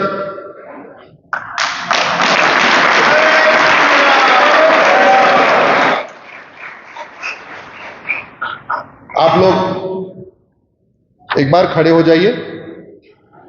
और जैसे आपने बोला था कांग्रेस ने, अब आपको वामपंथियों का एक नारा बोलना है, हमें चाहिए आजादी। जो वामपंथियों का नारा है वही वाला बोलना है। मैं आगे आगे बोलूंगा, आप पीछे पीछे बोलिए।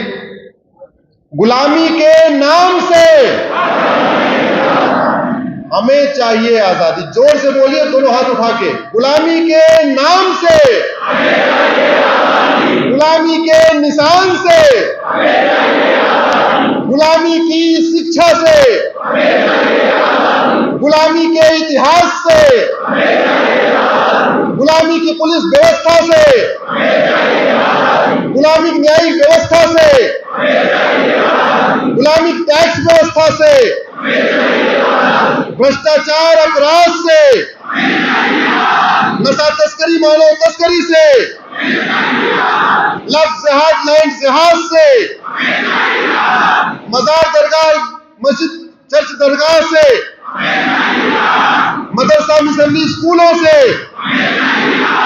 जिहादियों के धर्मांतरण से, मिशनरियों के धर्मांतरण से, बम विस्फोट और जनसंख्या विस्फोट से, मजहबी नियम कानूनों से, मजहबी बोर्ड और ट्रिब्यूनल से, मजहबी आयोग और मंत्रालय से, मजहबी के आधार पर योजनाओं से।